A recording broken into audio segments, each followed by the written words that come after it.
మనం దేవుని వాక్యాన్ని ధ్యానం చేసుకోవడానికి పరిశుద్ధ లేఖనముల నుండి గత ఆదివారంలో కొన్ని ప్రాముఖ్యమైన విషయాలు మనం ధ్యానం చేసాం. మరి ఈ వారంలో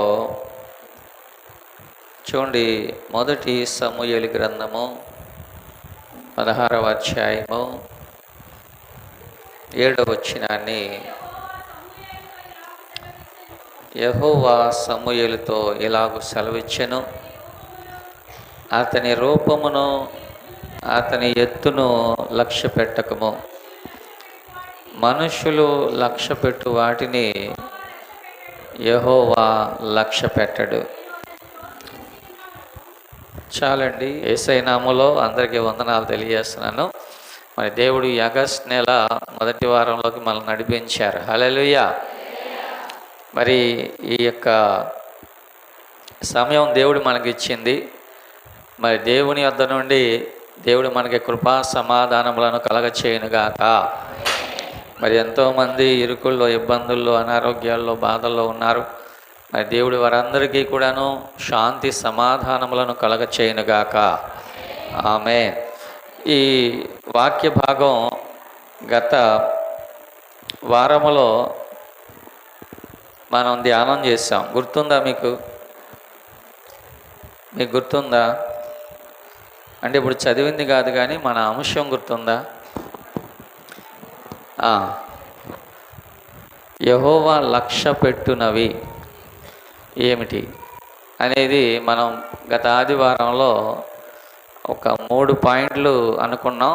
ఒక పాయింట్తోనే మనకు ఆగిపోయింది, అంటే సమయం సరిపోయింది. మరి మిగిలిన ఆ 2 విషయాలు కూడా ఈరోజు మనం ధ్యానం చేసుకోవడానికి ముందుకెళ్దాం. ఈ 2వ మాట ఏంటంటే, దేవుడు హృదయమును లక్ష్య పెట్టువాడు. మొదటి మాట గత ఆదివారంలో చెప్పుకున్నాం. ఏంటిది? అది అర్పణ. హేబేలు కయ్యోను అర్పణ తీసుకొచ్చారు. దేవుడు హేబేలు అర్పణ అంగీకరించాడు, కయ్యోను అర్పణ ఆయన అంగీకరించలేదు. ఇది గత ఆదివారం చెప్పుకున్న మాట. మరి ఈ వారంలో ఆయన పైరూపమును లక్ష్య పెట్టువాడు కాదు. మరి దేన్ని లక్ష్య పెడతాడు దేవుడు? హృదయమును లక్ష్య పెట్టువాడు. దేవునికి స్తోత్రం చెల్లిద్దాం. దేవుడు హృదయమును లక్ష్య పెడతాడు. ఇక్కడ మనం గమనిస్తే కనుక ఈ సందర్భం ఏంటి? సందర్భం అంటే, మరి ఇశ్రాయేలు రాజు అయినటువంటి సౌలు దేవుని సన్నిధిలో అవిధేయుడైనందువల్ల దేవుడు ఏమన్నాడంటే, నేను సౌలును తృణీకరించాను, మరి ఇశ్రాయేలును పరిపాలన చేయడానికి నేను ఒక్కడిని ఏర్పరచుకున్నాను. నీవు లేచి వెళ్ళి, సమూయేలుతో దేవుడు మాట్లాడుతున్నాడు, నీవు లేచి వెళ్ళి యెష్షై కుమారులలో ఒక్కనిని ఇశ్రాయేలు మీద రాజుగా అభిషేకించు అన్నాడు. సమూయేలు ప్రవక్త లేచి యెష్షై గారి ఇంటికి వెళ్ళాడు. వెళ్ళి మరి దేవుడు మీ కుమారుల్లో ఒకరిని కోరుకున్నాడు, మరి అతన్ని నేను అభిషేకించడానికి వచ్చాను రాజుగా, మీ కుమారులందరినీ తీసుకొచ్చి నిలబెట్టండి, మరి దేవుడు ఎవరిని కోరుకుంటాడో అని చెప్పి అన్నప్పుడు యెష్షై గారు కుమారులందరినీ కూడా పిలిచి మరి సమూయేలు నిలబెట్టాడు. నిలబెట్టినప్పుడు మరి ఒక్కొక్కళ్ళు వస్తున్నారు, నిలబడుతున్నారు. దేవుడు అంటున్నాడు, ఇతను కాదు, ఇతను కాదు, ఇతను కాదు, ఇతను కాదు అని చెబుతున్నాడు. అంటే సమూయేలు ఉద్దేశం ఏంటంటే, దావీదు యొక్క అన్నలో చాలా మరి బలశాలులు, మంచి ఎత్తు, మంచి బలము, మంచి శక్తి, మంచి రూపము కలిగినటువంటి వాళ్ళందరూ కూడా మరి వారు అయితే ఇదిగో ఇతన్ని దేవుడు లక్ష్య పెడతాడు, ఇతన్ని కోరుకుంటాడని సమూయేలు మనసులో అనుకుంటున్నాడు. అనుకుంటుంటే దేవుడు చెబుతున్నాడు, ఆ సందర్భంలో దేవుడు అంటున్నాడు, నీవు అతని పై రూపమును లక్ష్య పెట్టొద్దు. మనుషులు లక్ష్య పెట్టు వాటిని యెహోవా లక్ష్య పెట్టడు. గమనించండి, మనుషులు లక్ష్య పెట్టు వాటిని యెహోవా లక్ష్య పెట్టడు. ఈ మాట విన్నప్పుడు మరి మనుషులు దేన్ని లక్ష్య పెడతారు వాస్తవంగా? ఏమండి, పైరూపం అంటే ఏంటి? పైరూపం అంటే ముక్కు మొహం కాదు. పైరూపం అంటే రంగు కాదు. పైరూపం అంటే ఏంటో తెలుసా? మనుషులు లక్ష్య పెట్టేది ఈ లోకంలో డబ్బు ఉన్నవారిని మనుషులు లక్ష్య పెడతారు, లేకపోతే ఒక స్టేటస్ ఉన్న వాళ్ళని మనుషులు లక్ష్య పెడతారు, లేకపోతే ఈ లోకంలో మంచి హోదా ఉన్న వాళ్ళని మనుషులు లక్ష్య పెడతారు, పదవి ఉన్న వాళ్ళని మనుషులు లక్ష్య పెడతారు. ఎందుకంటే వారు రాగానే చక్కగా కారు దిగగానే చేతులు కట్టుకొని నిలబడతారు వాళ్ళ దగ్గర. వాడు పొట్టోడైనా వాడు పొడుగోడైనా, అర్థమైందా? వాడు ఎంత ఉన్నాడు కదా అని ఇట్లా ఉండరు. వాడు డబ్బు ఉండి మంచి హోదా ఉన్నవాడైతే ఆడి ముందు చేతులు కట్టుకొని నిలబడతారు. అంటే మనుషులు లక్ష్య పెట్టేవి అవి, డబ్బు, హోదా, ఇవన్నీ లక్ష్య పెడతారు. మనుషులు లక్ష్య పెట్టు వాటిని దేవుడు లక్ష్య పెట్టడు. వాడి అంతటి వాడైనా సరే, అర్థమైందండి? వాడి అంతటి వాడైనా సరే మనుషులు లక్ష్య పెట్టు వారిని దేవుడు లక్ష్య పెట్టడు. మనుషులు లక్ష్య పెట్టే ఇవన్నీ కూడా దేవుడు లక్ష్య పెట్టడు. మరి దేవుడు దేన్ని లక్ష్య పెడతాడు అని అంటే, ఆయన హృదయమును లక్ష్య పెట్టే దేవుడు ఆయన. దేవుని స్తోత్రం, హల్లెలూయా. మరి దేవుడు యెషై కుమారుడైన దావీదును దేవుడు ఎన్నుకున్నాడు. హల్లెలూయా. దావీదుకి స్టేటస్ లేదు, దావీదుకి డబ్బు లేదు, దావీదుకి చదువు లేదు, దావీదుకి ఏమీ లేదు. అతడు గొర్రెల కాపరి. పగలనక ఎండనక పొలాల్లో ఎండకు ఎండుతాడు, వర్షానికి తడుస్తాడు, మంచుకు ముద్దయిపోతాడు. ఎవరు అతన్ని లక్ష్య పెట్టరు. గొర్రెల కాపరిని ఎవరు లక్ష్య పెడతారు చెప్పండి? మనకి పొలాల్లో గుండా ఇటు గొర్రెల కాపర్లు వెళ్తూ ఉంటారు. వాళ్ళని ఎవరు లక్ష్య పెడతారు? ఎవరు లక్ష్య పెట్టరు. పైగా ఆ గొర్రెలు రోడ్డు మీద వెళ్తుంటే తిడతారు. ఇంకా ఏందయ్యా రోడ్డు మీద దోలుతున్నారు, పక్క దోలు, అది అని చెప్పేసి వాళ్ళని తిడతా ఉంటారు. మరి అలాగా మనుషుల చేత తృణీకరించబడేవాడు దావీదు. అలాగా ఏ స్టేటస్ లేనటువంటి వాడు దావీదు, ఏ హోదా చదువు లేనివాడు దావీదు. ఆ దావీదును దేవుడు కోరుకున్నాడు. హల్లెలూయా, హల్లెలూయా. మనం అపోస్తల కార్యాల గ్రంథం 13వ అధ్యాయం 22వ వచనం చూస్తే అక్కడ కనిపిస్తోంది.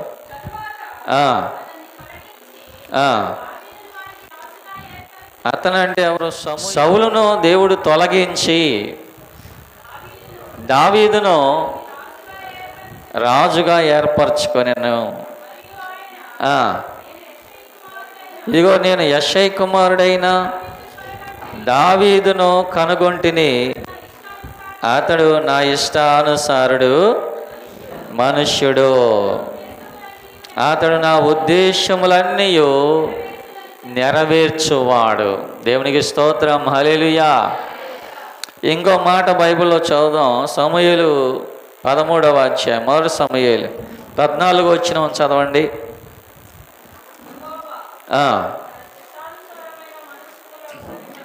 చూడండి, యెహోవా అంట తన చిత్తానుసారమైన మనస్సు కలిగిన ఒకరిని కనుగొనెను. ఎవరిని కనుగొన్నాడు? చిత్తానుసారమైన మనస్సు గలవానిని, అంటే దేవునికి ఇష్టమైన వానిని, దేవుని చిత్తమంతయు నెరవేర్చువానిని, దేవుని ఇష్టమంతయు నెరవేర్చువానిని. అతడు ఎవరో? దావీదు. మరి ఆ దావీదు సమూయేలు ఎదుటికి వచ్చినప్పుడు సమూయేలు తో దేవుడు మాట్లాడతాడు. ఇదిగో నేను ఏర్పరచుకున్నటువంటి వాడు ఇతడే. 12వ వచనం, 16-12లోకి రండి. అతడు వారిని పిలువనంపించి లోపలికి తోడుకొని వచ్చెను. అతడు ఎర్రని వాడు, చక్కని నేత్రములు గలవాడు, చూచుటకు సుందరమైన వాడై ఉన్నాడు. అతడు రాగానే, నేను కోరుకున్నవాడు ఇతడే, నీవు లేచి వానిని అభిషేకించుమని యెహోవా సెలవీయగా, సమూయేలు తైలపు కొమ్మును తీసి వాని సహోదరుల ఎదుట వానికి అభిషేకము చేసెను. నాటి నుండి యెహోవా ఆత్మ దావీదు మీదకి బలముగా వచ్చెను. తరువాత సమూయేలు లేచి రామాకు వెళ్ళిపోయిను. దేవునికి స్తోత్రం చెల్లిద్దాం. ఇదిగో చూడండి, దేవుడు అంటున్నాడు, ఆ యెషై కుమారులు పెద్దవాళ్ళు ఎవ్వరో కాదయ్యా, ఆఖరివాడు, కడసారివాడు, చిన్నవాడు, గొర్రెల కాపరిగా ఉన్నవాడు, గొర్రెల మధ్య బ్రతికేవాడు ఆ దావీదు రాగానే దేవుడు అంటున్నాడు, ఇదిగో నేను కోరుకున్నవాడు ఇతడే, నువ్వు అతన్ని అభిషేకించమన్నప్పుడు సమూయేలు వెంటనే నూనె పోసి అతన్ని అభిషేకించాడు. దేవునికి స్తోత్రం, హల్లెలూయా.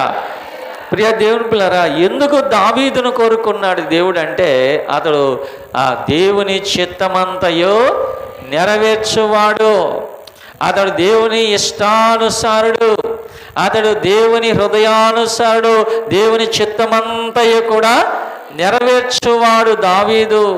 అంతేకాదు ప్రియ దేవుని పిల్లరా, దావీదు దీన మనస్సు కలిగిన వాడు, దావీదు తగ్గింపు కలిగిన వాడు, దావీదు దేవుని సన్నిధిలో ఏమండి తను తాను తగ్గించుకోగలిగినటువంటి హృదయం కలిగిన వాడు దావీదు. గనక దేవుడు దావీదును కోరుకున్నాడు. హల్లెలూయా.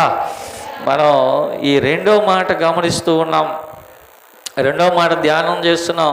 ఇదిగో దేవుడంట పై రూపమునైనా లక్ష్య పెట్టే దేవుడు కాదు. ఒకవేళ మనం ఈ పైనున్న వాటి కొరకు మనం ప్రయాసపడుతున్నామేమో, ఏమండి ఈ పైన ఉన్నటువంటి వాటి కోసం, డబ్బు కోసం, లేకపోతే ఇంకో దానికోసమో మనం ప్రయాసపడుతున్నామేమో.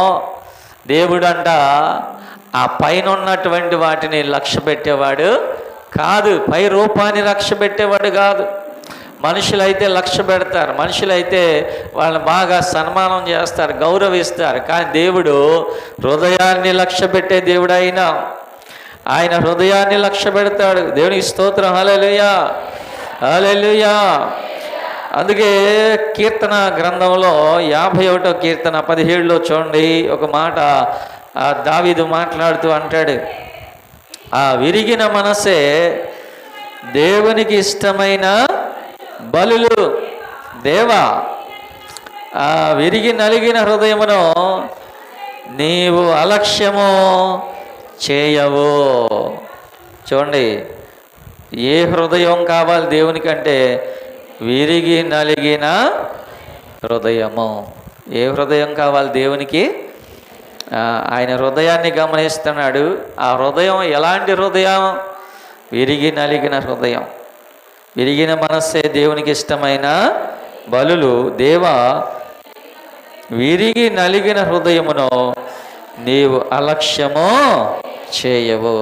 చూసారా, దేవుడు విరిగి నలిగిన హృదయాన్ని అలక్ష్యం చేసే దేవుడు కానే కాదు. మరి ఆ విరిగి నలిగిన హృదయము అంటే ఆ బ్రోకెన్ హార్ట్ అంటారు. బ్రోకెన్ హార్ట్ అంటే విరిగినటువంటి, బ్రోకెన్ అంటే మనం ఎలాగైతే ప్రభు యేసు ప్రభు వారు ఒక రొట్టెని తీసుకొని ఆ రొట్టెను విరిచి వారికి ఎలాగ ఆశీర్వదించి ఆహారంగా ఇచ్చాడో, మన హృదయాలు కూడా అలా విరవబడాలి. మన హృదయాలు కూడా అలా విరవబడాలి. అలా విరిగిన మనస్సు, విరిగిన హృదయాన్ని దేవుడు అలక్ష్యము చేసే దేవుడు కానే కాదు. మరి విరిగి నలిగిన హృదయాన్ని దేవుడు ఎప్పుడూ కూడా నిర్లక్ష్యము చేయడు, అలక్ష్యము చేయడు. మరి విరిగిన మనస్సు అంటే మనం చూస్తే కనుక అది దీన మనస్సు అండి. హల్లెలూయా. విరిగిన హృదయం అంటే ఆ దీన మనస్సు. బైబిల్లో ఉంది, యెషయా గ్రంథం 66:2 మనం చూస్తే కనుక అక్కడ చక్కని మాట వ్రాయబడి ఉంది. యెషయా 66:2.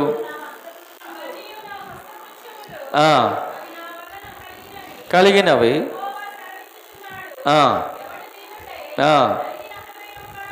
చూడండి, ఎవడు దీనుడై నలిగిన హృదయము గలవాడై నా మాట విని వణుకుచుండునో వానినే నేను దృష్టించుచున్నాను. చూడండి, దీన మనస్సు అనేది ఎవరిలో ఉంటుందో దేవుడు వారిని లక్ష్య పెడతాడు. తగ్గింపు ఎవరిలో ఉంటుందో దేవుడు వారిని లక్ష్య పెడతాడు. మనకు తెలుసు, పరిసయ్యుడు సుంకరి ప్రార్థించడానికి మందిరంలోకి వచ్చారు. దేవుడు ఎవరి ప్రార్థన విన్నాడు? సుంకరి ప్రార్థన విన్నాడు. ఎందుకు విన్నాడు అంటే, పరిసయ్యుడేమో తను తాను హెచ్చించుకుంటున్నాడు. నేను అంతటి వాడిని, నేను ఇంతటి వాడిని, అంత భక్తుడిని, ఎంత భక్తుడిని అని పరిసయ్యుడు తను తాను దేవుని ఎదుట హెచ్చించుకునే మనసు అన్నమాట. కానీ ఈ సుంకరి ఉన్నాడే తగ్గించుకుంటున్నాడు. దేవా, పాపినైనా నన్ను కరుణించయ్యా అని ఆకాశం వైపు కన్నులెత్తుటకైనను ధైర్యము చాలక తను తాను తగ్గించుకుంటున్నాడు సుంకరి. ప్రియదేవులారా, దేవుడు సుంకరి ప్రార్థన ఆలకించాడు. సుంకరి ప్రార్థన లక్ష్యముంచాడు. ఆయన సుంకరి ప్రార్థన దేవుడు నిర్లక్ష్యమో చేయలేదు. సుంకరి ప్రార్థనకి దేవుడు జవాబు ఇచ్చాడు. హల్లెలూయా, హల్లెలూయా. దేవుని ఎదుట మనం ఎలా ఉండాలంటే దీన మనస్సు కలిగి ఉండాలి. దీన మనస్సు కలిగి ఉండాలి. మరి నేను రాత్రి చెప్పాను కదండి, ఆ కుష్ఠవ్యాధి కలిగిన వాడు వచ్చి దేవుని ఎదుట మోకరించడం అంటే దాని అర్థం ఏంటి? తగ్గించుకోవడం. ఆయన ఆకాశం అందున్నాడు, మనం భూమి మీద ఉన్నాం. ఆయన నామము హెచ్చవలసి ఉన్నది, మనం తగ్గవలసిన వారమై ఉన్నాం. చూడండి, బాప్తిస్మం ఇచ్చే యోహాను కూడా బాప్తిస్మం ఇచ్చేటప్పుడు ఆయన ఏమన్నాడో తెలుసా? నా వెనక వచ్చువాడు నాకంటే శక్తిమంతుడు. ఇవాళ ఎవరు చెబుతారండి ఆ మాట? ఎవరు చెబుతారు ఆ మాట ఇవాళ? మనం ఎంతసేపు కూడాను దైవ సేవకులు కూడా చూడండి, మీరు యూట్యూబ్లో చూడండి, మేము ఎంతటోళం అంటున్నారు తప్ప యేసు ప్రభువుని ప్రొజెక్ట్ చేయగలిగిన వారు ఎవరు కనపడతలా.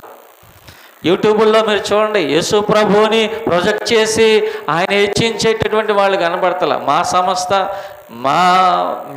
మేము అది చేస్తున్నాం, మేము ఇది చేస్తున్నాం అని చెబుతున్నారు. కానీ యేసు ప్రభువుని హెచ్చించేవారు కనపడతలా సేవకుల్లో కూడా. ప్రియా దేవుని పిల్లరా, ఇక్కడ బాప్తిస్మం ఇచ్చి యోహాను అంటున్నాడు, ఇదిగో నా వెనక వచ్చువాడు నాకంటే శక్తిమంతుడు, ఆయన చెప్పులు వారును కూడా విప్పడానికి నేను యోగ్యుడను కాను. చూసారు ఎంత తగ్గింపో? ప్రియా దేవుని పిల్లరా, యేసు ప్రభు వారు బాప్తిస్మం ఇచ్చే యోహాను గురించి ఏం చెప్పాడు తెలుసా మీకు? ఏం చెప్పారు అంటే, స్త్రీలు కన్నవారిలో, భూమి మీద స్త్రీలు కన్నవారిలో బాప్తిస్మము ఇచ్చు యోహాను కంటే గొప్పవాడు పుట్టలేదని మీతో నిశ్చయముగా చెప్పుచున్నాను అన్నాడు. అంటే భూమి మీద పుట్టిన మనుషులందరిలో కూడా బాప్తిస్మం ఇచ్చు యోహాను ఎంత ఘనమైన వాడో చూడండి. యేసు ప్రభువారు ఆ మాట చెప్పాడంటే, యేసు ప్రభువారు ఆ మాట బాప్తిస్మం ఇచ్చు యోహాను 30 సంవత్సరాలు అంటే యేసు ప్రభువుకి బాప్తిస్మం ఇచ్చే యోహానికి ఎన్ని సంవత్సరాలు తేడా? మహా అయితే ఒక 6 నెలలు, 1 సంవత్సరం తేడా. మరి 30 సంవత్సరాలు యేసు ప్రభువుకి వచ్చేటప్పటికి బాప్తిస్మం ఇచ్చే యోహాను ఆయన ఎక్కడున్నాడో తెలుసా? అరణ్యములో ఉన్నాడు. అరణ్యములో ఏం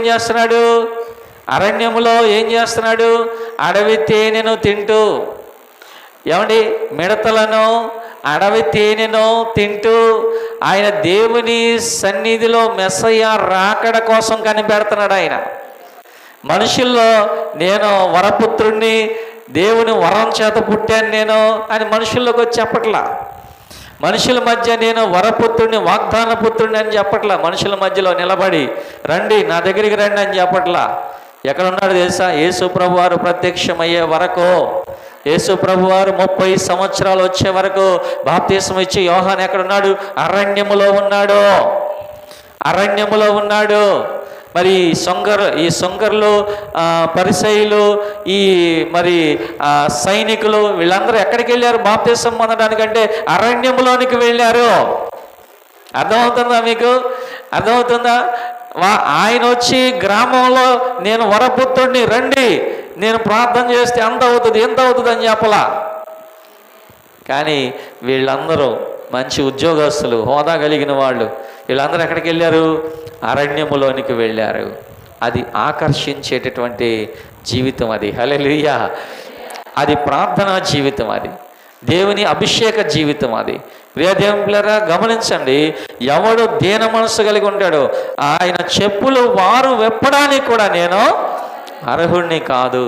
నిజంగా బాప్తిస్మం ఇచ్చి యోహాన్ అంట, స్త్రీలు కన్న వారిలో ఆయన కంటే గొప్పవాడు ఎవడో లేడు. ఈ మాట, ఈ కాంప్లిమెంట్ ఇచ్చింది ఎవరంటే సాక్షాత్తు యేసు ప్రభువే ఇచ్చాడు.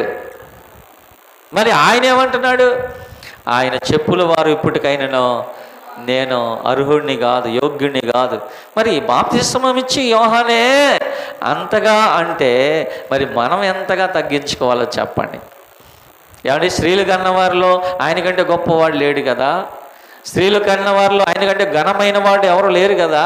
యేసు ప్రభువే చెప్పారు కదా, ఆయనే ఆ మాట అనగలిగితే, ఆయన చెప్పులు వారు ఇప్పడానికి కూడా నేను అర్హుడిని కాదు అని అనగలిగితే, మరి నీ సంగతి నా సంగతి ఏంటో చెప్పండి. మనం దేన్ని బట్టి మనం ఉత్సాహిస్తున్నాం, దేన్ని బట్టి మనం హెచ్చించుకుంటున్నాం, దేన్ని బట్టి మనం ఏమంటే అందరికంటే మేమే గొప్ప అని చెప్పుకుంటున్నాం. దేన్ని బట్టి? పై రూపాన్ని బట్టా, పై అంతస్తుని బట్టా, లేకపోతే ఆ డబ్బుని బట్టా, దేన్ని బట్టి చెప్పుకుంటున్నాం? మనం అయ్యే గమనిస్తాం. కానీ దేవుడు పై రూపమును లక్ష్య పెట్టే దేవుడు కాదు. ఒకవేళ మనం చెప్పుకుంటే చెప్పుకోవచ్చు, మేము అంతటి వాళ్ళం, మాకంటే ఎవడు లేడు, మేము అది ఇది అని చెప్పుకోవచ్చు. కానీ దేవుడు పై రూపమును లక్ష్య పెట్టడు. దేని లక్ష్య పెడతాడు దేవుడు? ఏమండి? హృదయాన్ని లక్ష్య పెట్టే దేవుడు ఆయన. అక్కడ మనం గమనిస్తే కనుక ఇంకో మాట ఉంది, 57 యెషయా గ్రంథం 15లో మనం చూస్తే అక్కడ కూడా మరొక మాట కనిపిస్తుంది చూడండి. మహాగణుడు, మహోన్నతుడు, పరిశుద్ధుడు, నిత్య నివాసినైన వాడు ఇలాగ సెలవిచ్చుచున్నాడు, నేను మహోన్నతమైన పరిశుద్ధ స్థలములో నివసించువాడను, వినయము గలవారి వద్దను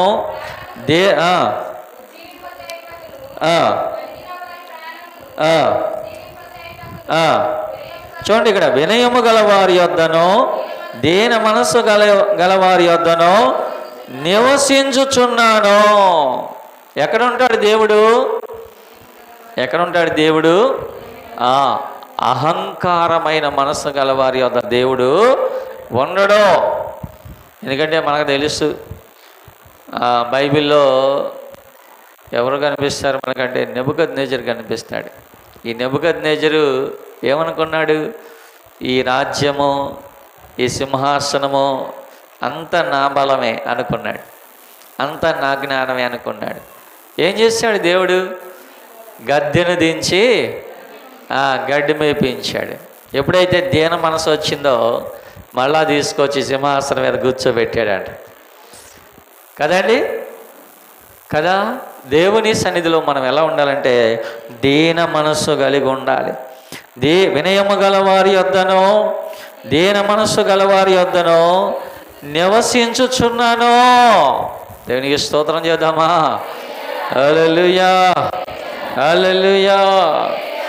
ప్రియదేవులారా, విరిగిన మనస్సు, నలిగిన మనస్సు, నలిగిన హృదయం అంటే పశ్చాత్తాపం. అది విరిగిన మనస్సు అంటే బ్రోకెన్ హార్ట్, విరిగిన మనస్సు.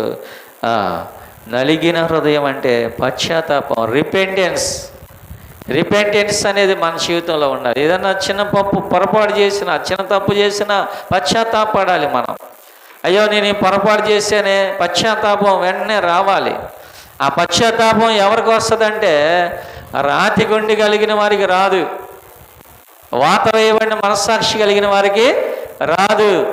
ఎవరికి వస్తుంది? మాంసపు గుండె కలిగిన వారికి. అందుకే దేవుడే అన్నాడు, రాతి గుండె మీలో తీసివేసి నేను మాంస హృదయాన్ని ఇస్తాను. ఎందుకంటే మాంస హృదయం అంటే పశ్చాత్తాపం ఉంటుంది ఆ హృదయంలో.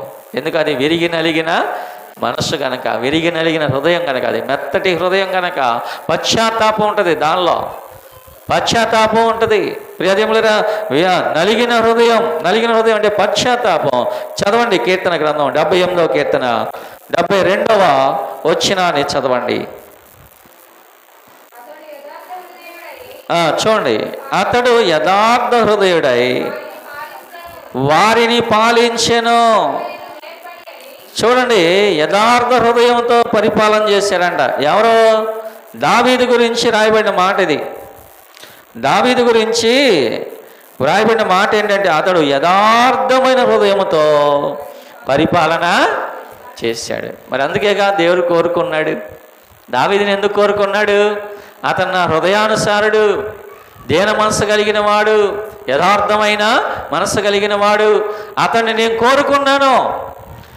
దావీదు కూడా అలాగే పరిపాలన చేశారంట. ఎలా పరిపాలన చేశారంట?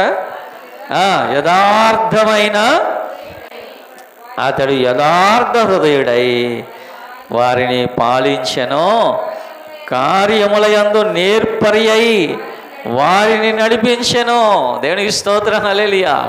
దావీదు ఇశ్రాయేలుని ఎలా పరిపాలన చేశాడో చక్కని వాక్యం అది.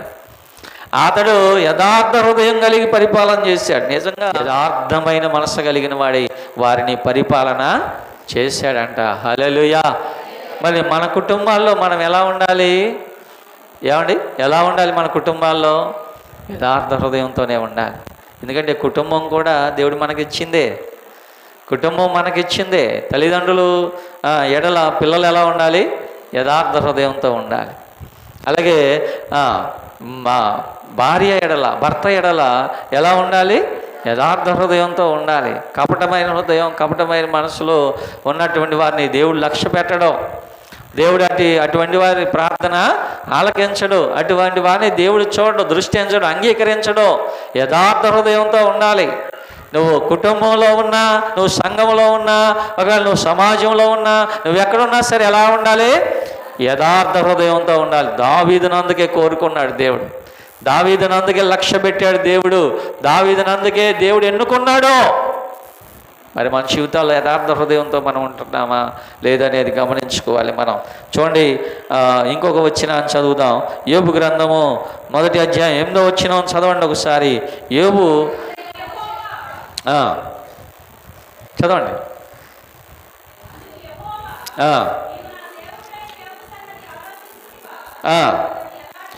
చూడండి, అతడు యథార్థ ప్రవర్తన కలిగిన వాడు. యోబు ఎవరండి? యోబు గురించి దేవుడు ఏం చెబుతున్నాడండి ఇక్కడ? అంటే దేవుడు లక్ష్య పెట్టేవారు ఎవరనేది దావీదు ఒకటి. రెండవది యోబు. యోబు గురించి దేవుడు సాక్ష్యం చెప్పాడు కదా. యోబు అంట ఎలాంటి వాడంట? యోబు యథార్థవంతుడంట. నా సేవకుడైన యోబు సంగతి ఆలోచించితివా? అతడు యథార్థవర్తనుడు, న్యాయవంతుడై దేవుని యందు భయభక్తులు కలిగి చెడుతనమును విసర్జించిన భూమి మీద అతని వంటి వాడు ఎవడో లేడు. దేవునికి స్తోత్రం, హల్లెలూయా. యథార్థవంతుడు, యథార్థవంతుడు. ఈ మాట ఎందుకు చెబుతున్నా అంటే, దేవుడు యథార్థత అనేది ఎక్కడ ఉంటుంది? హృదయంలో ఉంటుంది. యథార్థత అనేది హృదయంలో ఉంటుంది. మరి యథార్థత కలిగిన హృదయమును లక్ష్య పెట్టేవాడు దేవుడు. ఆయన హృదయాన్ని లక్ష్య పెడతా అంటే ఎటువంటి హృదయం? యథార్థమైన హృదయం. ఎవరిలో అయితే ఉంటుందో దేవుడు వారిని లక్ష్య పెడతాడు, దేవుడు వారిని కోరుకుంటాడు. ప్రైజ్ హల్లెలూయా. మరి ఇంకో మాట మనం బైబిల్లో చూద్దాం. చూడండి, 2వ దినవృత్తాంతములు 16:9 చదవండి. 2వ దినవృత్తాంతములు 16:9. చూడండి, తన ఎడల యథార్థ హృదయం గలవారిని బలపరచుటకై యెహోవా కనుదృష్టి. దేవునికి స్తోత్రములు, హల్లెలూయా. చూడండి, తన ఎడల యథార్థ హృదయము గలవారిని బలపరచుటకై యెహోవా కనుదృష్టి అంట లోకమందంతటా సంచారము చేయుచున్నది. అంటే ఆయన దృష్టి ఎవరి మీద ఉంది? యథార్థ హృదయం ఎవరిలో ఉంటుందో దేవుడు కన్ను దృష్టి అంట వారి మీద ఉంటుందంట. యథార్థ హృదయాలు ఎక్కడున్నారని ఆయన కన్నులు లోకమంతా సంచారం చేస్తున్నాయి. ఎందుకో తెలుసా? వారిని బలపరచడానికి, వారిని ఆశీర్వదించడానికి, వారిని దీవించడానికి, వారిని స్థిరపరచడానికి, వారిని హెచ్చించడానికి యెహోవా కన్నులంట లోకమంతా సంచారం చేయుచున్నవి. చూసారా? దేవుని ఎవరిని లక్ష్య పెడతాడంటే యథార్థ హృదయం కలిగిన వారిని దేవుడు లక్ష్య పెడతాడు. మరి సామెతల గ్రంథంలోకి వద్దాం. చూడండి 11:19 చదవండి ఒకసారి. సామెతలు 11:19 చదవండి. యథార్థమైన నీతి జీవదాయకము. చూడండి, యథార్థమైన నీతి జీవదాయకము. అదే 20వ వచనంలో చూస్తే, మూర్ఖచిత్తుడు యెహోవాకు 14:11 చదవండి. 14:11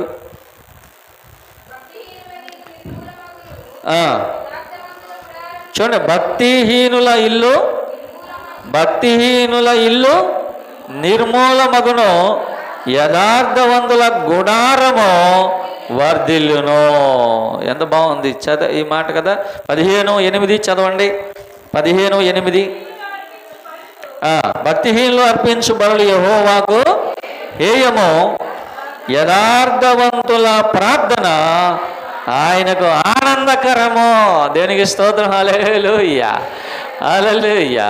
యథార్థవంతుల ప్రార్థన ఆయనకి ఆనందకరము, భక్తిహీనుల ప్రార్థన హేయకరము. భక్తిహీనుల బలులు హేయకరము, ప్రార్థనలు హేయకరము. కానీ యథార్థవంతుల ప్రార్థన ఆయనకు ఆనందదాయకము. మరి 14:9 మనం చూస్తే కనుక చూడండి.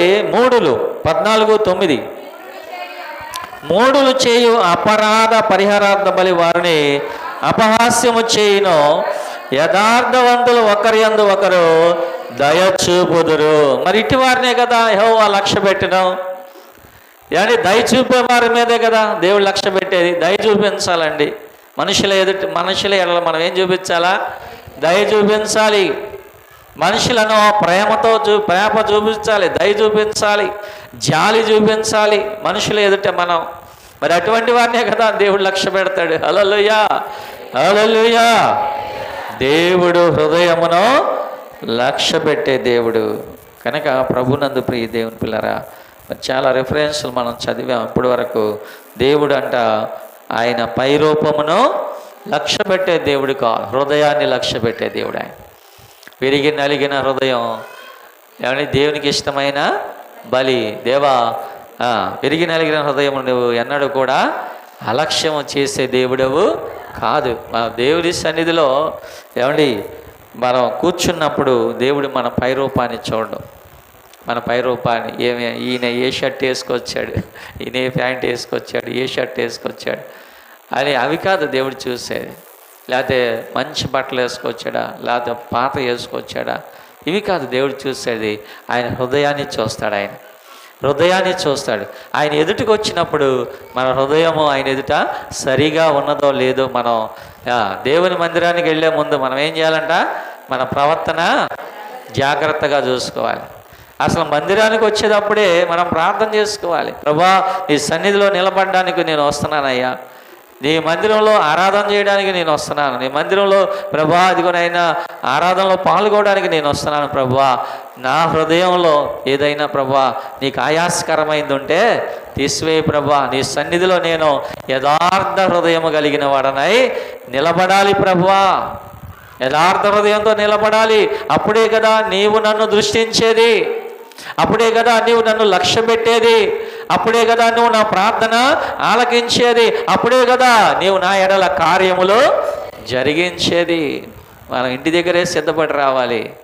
క్రైస్తవులు దేవుని మందిరంలోకి వచ్చిన తర్వాత ప్రార్థన చేసే ముందుగా మనం ఇంటి దగ్గర ఉండగానే మనం ప్రార్థన మన హృదయాన్ని సిద్ధపరచుకొని మందిరంలోకి రావాలి మనం. అప్పుడు ఆయన మన హృదయమును లక్ష్య పెట్టే దేవుడు. ఆయన యోబు గురించి ఎంత మంచి సాక్ష్యం చెప్పాడు. దావీదు గురించి ఎంత మంచి సాక్ష్యం చెప్పాడు. ఇంకా బైబిల్లో చాలామంది ఉన్నారు. వారందరి గురించి చెప్పడానికి మన సమయం దొరకదు కానీ చాలదు. కానీ లేదేమో ఆయన పై రూపాన్ని లక్ష్య పెట్టే దేవుడు కాదు, ఆయన హృదయాన్ని లక్ష్య పెట్టును. దేవుడి మాటలు దీవించును గాక.